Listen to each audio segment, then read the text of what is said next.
तर विद्यार्थ्यांनो, एका नव्या स्पेशल सुपर क्लासमध्ये आपले मनापासून स्वागत आहे. आणि या सुपर क्लासमध्ये जे येणारे क्वेश्चन्स असतील ते प्रत्येक भरतीच्या दृष्टिकोनातून अत्यंत महत्त्वाचे असतील आणि त्यामुळे आपल्याला या सुपर क्लासला सुरूपासून शेवटपर्यंत नक्कीच पाहायचं आहे. तसेच तुम्ही चॅनलवर नवीन आला असाल, सबस्क्राईब लगेच करून घ्या. सबस्क्राईब केल्याच्यानंतर बेल आयकॉनला प्रेस करून ऑलमध्ये सिलेक्ट करून घ्यायचं आहे, जेणेकरून नवीन व्हिडिओ मी जेव्हा कधी अपलोड करेल त्याचे नोटिफिकेशन अपलोड करता तुमच्या स्मार्टफोनवर मोबाईलवर मिळून जाईल. तर या सुपर क्लासला सुरुवात करूया. सर्वात पहिला प्रश्न पाहूया. प्रश्न मित्रांनो आपल्यासमोर या ठिकाणी असा आहे: निकोप दृष्टीसाठी कोणते जीवनसत्व अत्यंत आवश्यक असते? निकोप दृष्टीसाठी खालीलपैकी कोणते जीवनसत्व अत्यंत आवश्यक असते? ऑप्शन क्रमांक 1 योग्य राहील मित्रांनो. अ जीवनसत्व जे आहे निकोप दृष्टीसाठी अत्यंत आवश्यक असते. पुढचा प्रश्न: इतिहास लेखनाची परंपरा ही कोणत्या देशापासून सुरू झालेली होती? इतिहास लेखनाची परंपरा खालीलपैकी कोणत्या देशापासून सुरुवात झालेली आहे? ऑप्शन क्रमांक 3 योग्य राहील. ग्रीस या देशापासून इतिहास लेखनाची परंपरा सुरू झालेली आहे. पुढचा प्रश्न पाहूया. पंडिता रमाबाई यांच्या बहुतेक संस्थेमागे कोणता शब्द लावण्यात आलेला आहे? पंडिता रमाबाई यांच्या बहुतेक संस्थेमागे खालीलपैकी कोणता शब्द लावण्यात आलेला आहे? ऑप्शन क्रमांक 1 योग्य राहील मित्रांनो. सदन हा जो शब्द आहे पंडिता रमाबाई यांच्या बहुतेक संस्थेमागे लावण्यात आलेला आहे. पुढचा प्रश्न पाहूया आपल्यासमोर काय आहे. पंडिता रमाबाई यांनी केडगाव या ठिकाणी खालीलपैकी कोणती संस्था स्थापन केलेली होती? पंडिता रमाबाई यांनी केडगाव या ठिकाणी खालीलपैकी कोणती संस्था स्थापन केलेली होती? तर ऑप्शन क्रमांक 1 योग्य राहील मित्रांनो. पंडिता रमाबाई यांनी केडगाव या ठिकाणी जे आहे मुक्ती सदन या संस्थेची स्थापना केलेली होती. पुढचा प्रश्न: महाराष्ट्रातील कोणत्या जमातीने ब्रिटिशांविरुद्ध 3 उठाव केले होते ते सांगायचं आहे? महाराष्ट्रातील कोणत्या जमातीने ब्रिटिशांविरुद्ध 3 उठाव केलेले होते? ऑप्शन क्रमांक मित्रांनो आपल्यासमोर या ठिकाणी 2 योग्य राहील. कोळी जमातीने जे आहे महाराष्ट्रामध्ये ब्रिटिशांविरुद्ध एकूण 3 उठाव केलेले होते. पुढचा प्रश्न: सत्यशोधक समाजाच्या प्रचारासाठी दीनबंधू हे साप्ताहिक कोणी सुरू केलेले होते? सत्यशोधक समाजाच्या प्रचारासाठी दीनबंधू हे साप्ताहिक खालीलपैकी कोणत्या व्यक्तींद्वारा सुरू करण्यात आलेले होते? ऑप्शन क्रमांक 1 योग्य राहील. कृष्णराव भालेकर यांच्याद्वारा या ठिकाणी सत्यशोधक समाजाच्या प्रचारासाठी दीनबंधू हे साप्ताहिक सुरू करण्यात आलेले होते. पुढचा प्रश्न: भारताच्या उपराष्ट्रपती पदाचा कार्यकाल किती वर्षाचा असतो ते सांगायचं आहे? भारताच्या उपराष्ट्रपती पदाचा कार्यकाल हा एकूण किती वर्षाचा असतो? ऑप्शन क्रमांक मित्रांनो आपल्यासमोर 1 योग्य राहील. एकूण 5 वर्षाचा जो आहे भारताच्या उपराष्ट्रपती पदाचा कार्यकाल असतो. पुढचा प्रश्न: परमवीर चक्र पुरस्कार कोणत्या क्षेत्रातील सर्वोच्च पुरस्कार आहे ते सांगायचं आहे? परमवीर चक्र हा पुरस्कार खालीलपैकी कोणत्या क्षेत्रातील सर्वोच्च पुरस्कार आहे? ऑप्शन क्रमांक मित्रांनो आपल्यासमोर 3 योग्य राहील. लष्कर क्षेत्रातील परमवीर चक्र हा सर्वोच्च पुरस्कार बनलेला आहे. पुढचा प्रश्न पाहूया. भारतातील सर्वाधिक नागरी लोकसंख्या असणारे राज्य खालीलपैकी कोणते आहे ते सांगायचं आहे? भारतातील सर्वाधिक नागरी लोकसंख्या असलेले राज्य खालीलपैकी कोणते आहे? ऑप्शन क्रमांक 1 योग्य राहील. महाराष्ट्र हे जे राज्य आहे भारतातील सर्वोच्च नागरी लोकसंख्या असणारे एक राज्य आहे. पुढचा प्रश्न: राज्यसभा हे संसदेचे कोणत्या प्रकारचे सभागृह आहे ते सांगायचं आहे? राज्यसभा हे संसदेचे कोणत्या प्रकारचे सभागृह आहे? ऑप्शन क्रमांक 4 योग्य राहील. राज्यसभा संसदेचे वरिष्ठ असलेले एक सभागृह आहे. पुढचा प्रश्न: देशातील कोणत्या राज्यामध्ये कोरोनाचा प्रथम बळी गेला होता ते सांगायचं आहे मित्रांनो? देशातील कोणत्या राज्यामध्ये कोरोनाचा प्रथम बळी गेलेला होता? ऑप्शन क्रमांक आपल्यासमोर या ठिकाणी 1 योग्य राहील. कर्नाटक हे जे राज्य आहे या राज्यामध्ये देशातील प्रथम कोरोनाचा एक बळी गेलेला आहे. पुढचा प्रश्न: सावित्रीबाई फुले यांचा जन्मदिवस कोणत्या नावाने साजरा केला जात असतो ते सांगायचं आहे? सावित्रीबाई फुले यांचा जन्मदिवस खालीलपैकी कोणत्या नावाने साजरा केला जात असतो? तर ऑप्शन क्रमांक मित्रांनो 2 योग्य राहील. शिक्षण दिवस या नावाने जे आहे सावित्रीबाई फुले यांचा जन्मदिवस साजरा केला जात असतो. तर पाहूया पुढचा प्रश्न आपल्यासमोर काय आहे.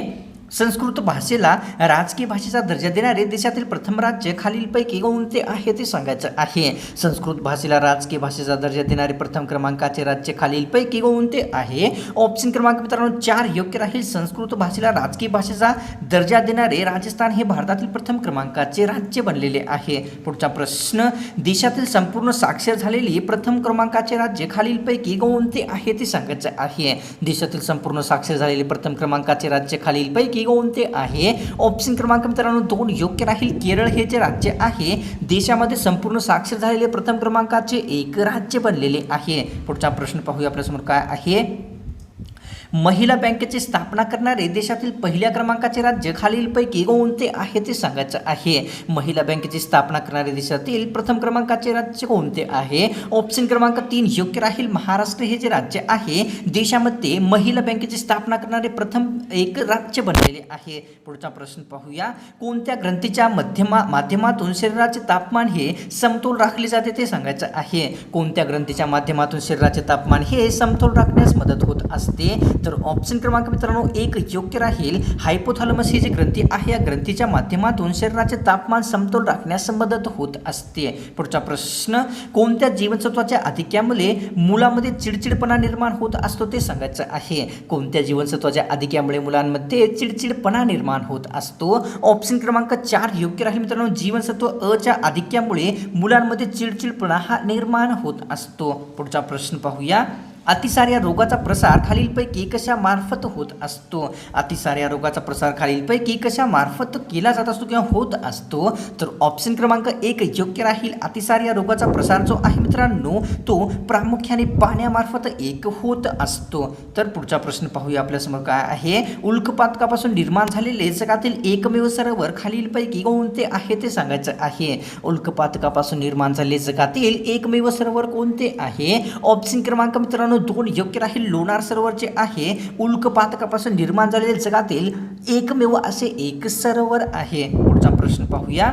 लोणार सरोवर हे भारतातील कोणत्या राज्यामध्ये स्थित आहे ते सांगायचं आहे. लोणार हे प्रसिद्ध सरोवर भारतातील कोणत्या राज्यामध्ये स्थित आहे? ऑप्शन क्रमांक 1 योग्य राहील. महाराष्ट्र राज्यामध्ये लोणार हे प्रसिद्ध सरोवर स्थित झालेले आहे. पुढचा प्रश्न. सांबर सरोवर हे भारतातील कोणत्या राज्यामध्ये स्थित आहे ते सांगायचं आहे. सांबर हे प्रसिद्ध सरोवर भारतातील कोणत्या राज्यामध्ये स्थित आहे? ऑप्शन क्रमांक 4 योग्य राहील. राजस्थान या राज्यामध्ये मित्रांनो सांबर सरोवराची एक निर्मिती झालेली आहे. पुढचा प्रश्न. कोणाच्या शिफारशीशिवाय धन विधेयक विधानसभेत मांडता येत नाही ते सांगायचं आहे. खालीलपैकी कोणत्या व्यक्तीच्या शिफारशीशिवाय धन विधेयक विधानसभेत मांडता येत नसते? ऑप्शन क्रमांक या ठिकाणी 2 योग्य राहील. राज्यपाल यांच्या सहमतीशिवाय धन विधेयक विधानसभेमध्ये मांडता येत नसते. पुढचा प्रश्न पाहूया. पीर पंजाल ही पर्वतरांग कोणत्या 2 नद्यांमध्ये आहे ते सांगायचं आहे. पीर पंजाल ही अतिशय प्रसिद्ध असलेली पर्वतरांग खालीलपैकी कोणत्या 2 नद्यांमध्ये आहे? ऑप्शन क्रमांक मित्रांनो 3 योग्य राहील. या ठिकाणी बियास आणि झेलम या दोन्ही नद्यांमध्ये जे आहे प्रसिद्ध असलेली पीर पंजाल रांग एक स्थित झालेली आहे. पुढचा प्रश्न पाहूया आपल्यासमोर काय आहे. भारतामध्ये ब्रिटिशांचा मोठा संघर्ष कोणाशी झाला होता ते सांगायचं आहे.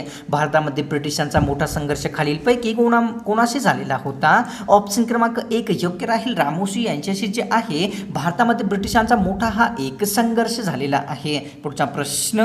विद्युत प्रभार मोजण्याचे एकक खालीलपैकी कोणते आहे ते सांगायचं आहे.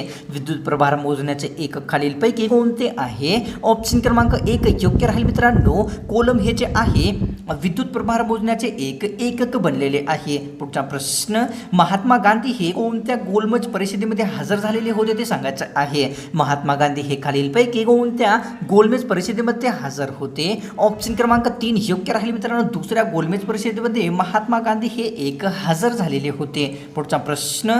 2 ऑक्टोबर म्हणजेच गांधी जयंतीच्या दिवशी इतर कोणाचा जन्मदिवस असतो ते सांगायचं आहे. 2 ऑक्टोबर म्हणजेच गांधीजी यांच्या जयंतीच्या दिवशी खालीलपैकी कोणाचा आणखी जन्मदिवस असतो? ऑप्शन क्रमांक मित्रांनो 4 योग्य राहील. 2 ऑक्टोबर म्हणजेच गांधी जयंती या दिवशी जे आहे इतर लाल बहादूर शास्त्री यांचा देखील एक जन्मदिवस असतो. पुढचा प्रश्न. या ठिकाणी चिंतामणी अष्टविनायक हे देवस्थान महाराष्ट्रातील कोणत्या जिल्ह्यामध्ये स्थित आहे? चिंतामणी अष्टविनायक देवस्थान हे महाराष्ट्रातील कोणत्या जिल्ह्यामध्ये स्थित आहे? ऑप्शन क्रमांक मित्रांनो 2 योग्य राहील. महाराष्ट्रातील पुणे या जिल्ह्यामध्ये चिंतामणी हे अष्टविनायक देवस्थान स्थित झालेले आहे. पुढचा प्रश्न. पुणे जिल्ह्यामध्ये अष्टविनायक देवस्थान कोणत्या ठिकाणी स्थित आहे ते सांगायचं आहे. पुणे या जिल्ह्यामध्ये अष्टविनायक देवस्थान खालीलपैकी कोणत्या ठिकाणी स्थित आहे? ऑप्शन क्रमांक 2 योग्य राहील मित्रांनो. थेऊर या ठिकाणी पुणे या जिल्ह्यामध्ये जे आहे अष्टविनायक देवस्थान स्थित झालेले आहे. पुढचा प्रश्न. बल्लाळेश्वर अष्टविनायक देवस्थान महाराष्ट्रातील कोणत्या जिल्ह्यामध्ये स्थित आहे? अष्टविनायक देवस्थान ही बल्लाळेश्वर अष्टविनायक देवस्थान महाराष्ट्रातील कोणत्या जिल्ह्यामध्ये स्थित आहे? ऑप्शन क्रमांक 1 योग्य राहील. रायगड या जिल्ह्यामध्ये जे आहे बल्लाळेश्वर अष्टविनायक देवस्थान स्थित झालेले आहे. पुढचा प्रश्न, बल्लाळेश्वर अष्टविनायक देवस्थान रायगड जिल्ह्यामध्ये कोणत्या ठिकाणी स्थित आहे ते सांगायचं आहे. बल्लाळेश्वर हे अष्टविनायक देवस्थान रायगड जिल्ह्यामध्ये कोणत्या ठिकाणी स्थित आहे? ऑप्शन क्रमांक मित्रांनो आपल्यासमोर 2 योग्य राहील. पाली या ठिकाणी जे आहे रायगड जिल्ह्यामध्ये बल्लाळेश्वर अष्टविनायक देवस्थान स्थित झालेले आहे. पुढचा प्रश्न, भारतातील कोणत्या राज्यात सर्वात जास्त हिंदू मंदिरांचा समावेश आहे ते सांगायचं आहे. भारतातील कोणत्या राज्यामध्ये सर्वात जास्त प्रमाणामध्ये हिंदू मंदिरांचा समावेश आहे? ऑप्शन क्रमांक 4 योग्य राहील. भारतातील तामिळनाडू हे जे राज्य आहे या राज्यामध्ये सर्वात जास्त प्रमाणामध्ये हिंदू मंदिरांचा समावेश झालेला आहे. पुढचा प्रश्न, प्रादेशिक वस्तू संग्रहालय महाराष्ट्रातील कोणत्या जिल्ह्यात स्थित आहे? प्रादेशिक वस्तू संग्रहालय महाराष्ट्रातील कोणत्या जिल्ह्यामध्ये स्थित आहे? ऑप्शन क्रमांक 4 योग्य राहील मित्रांनो. महाराष्ट्रातील औरंगाबाद या जिल्ह्यामध्ये प्रादेशिक वस्तू संग्रहालयाची एक स्थापना झालेली आहे. कुकडी धरणाचा फायदा प्रामुख्याने कोणत्या जिल्ह्याला होत असतो? कुकडी धरणाचा फायदा प्रामुख्याने खालीलपैकी कोणत्या जिल्ह्यास होतो? ऑप्शन क्रमांक 1 योग्य राहील. अहमदनगर जिल्ह्याला जो आहे कुकडी धरणाचा फायदा प्रामुख्याने होत असतो. पुढचा प्रश्न, संवाद कौमुदी हे साप्ताहिक कोणत्या भाषेमध्ये प्रकाशित करण्यात येत असे? संवाद कौमुदी हे साप्ताहिक खालीलपैकी कोणत्या भाषेमध्ये प्रकाशित केले जात असे? तर ऑप्शन क्रमांक 4 योग्य राहील. बंगाली भाषेमध्ये संवाद कौमुदी हे साप्ताहिक प्रकाशित करण्यात येत असे. पुढचा प्रश्न, स्वामी श्रद्धानंद हे खालीलपैकी कोणत्या व्यक्तींचे शिष्य होते ते सांगायचं आहे. स्वामी श्रद्धानंद हे खालीलपैकी कोणत्या व्यक्तींचे शिष्य होते? ऑप्शन क्रमांक 2 योग्य राहील. दयानंद सरस्वती यांचे स्वामी श्रद्धानंद एक शिष्य होते. पुढचा प्रश्न पाहूया. स्वामी श्रद्धानंद हे दयानंद सरस्वती यांचे कितवे शिष्य होते ते सांगायचं आहे. स्वामी श्रद्धानंद हे दयानंद सरस्वती यांचे कितव्या क्रमांकाचे शिष्य होते?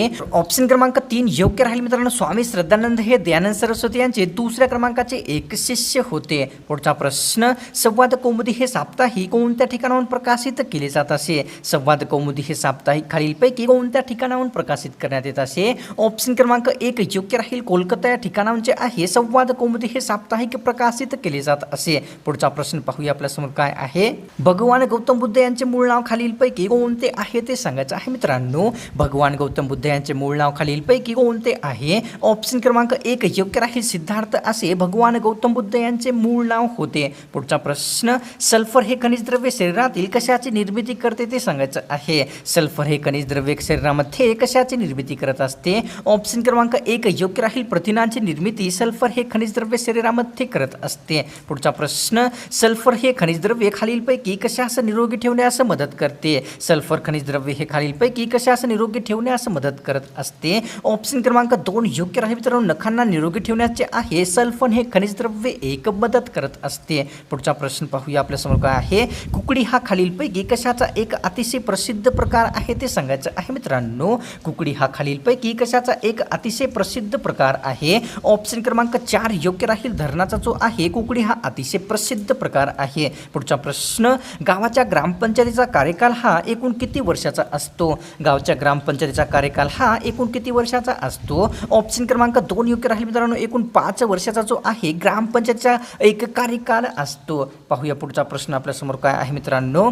दक्षता हे मासिक कोणत्या विभागाकडून प्रकाशित करण्यात येत असते? दक्षता हे मासिक खालीलपैकी कोणत्या विभागाकडून प्रकाशित करण्यात येत असते? तर ऑप्शन क्रमांक मित्रांनो आपल्यासमोर 2 योग्य राहील. पोलीस विभागाकडून दक्षता हे एक मासिक प्रकाशित करण्यात येत असते. पुढचा प्रश्न, राष्ट्रपतीच्या निवडणुकीमध्ये कोणत्या सभागृहाच्या सदस्यांना भाग घेता येत नाही ते सांगायचं आहे. राष्ट्रपतीच्या निवडणुकीमध्ये कोणत्या सभागृहाच्या सदस्यांना सहभागी नाही होता येत असते? ऑप्शन क्रमांक 4 योग्य राहील मित्रांनो.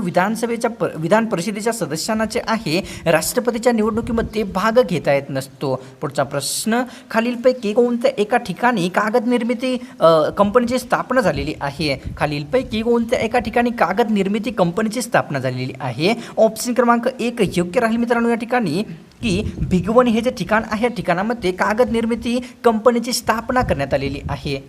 तर पाहूया पुढचा प्रश्न काय आहे. भारतातील सर्वात लांब बोगदा खालीलपैकी कोणत्या राज्यामध्ये स्थित आहे ते सांगायचं आहे. भारतातील सर्वात लांब बोगदा खालीलपैकी कोणत्या राज्यामध्ये स्थित आहे. ऑप्शन क्रमांक मित्रांनो 3 योग्य राहील. या ठिकाणी जम्मू काश्मीर या राज्यामध्ये जे आहे भारतातील सर्वात लांब बोगदा स्थित झालेला आहे. पुढचा प्रश्न खालीलपैकी कोणता रंग हा सर्वाधिक उष्णता आकर्षित करणारा आहे ते सांगायचं आहे. खालीलपैकी कोणता एक रंग सर्वाधिक उष्णता आकर्षित करत असतो. ऑप्शन क्रमांक 2 योग्य राहील मित्रांनो. काळा रंग जो आहे सर्वात जास्त प्रमाणामध्ये उष्णता आकर्षित करत असतो.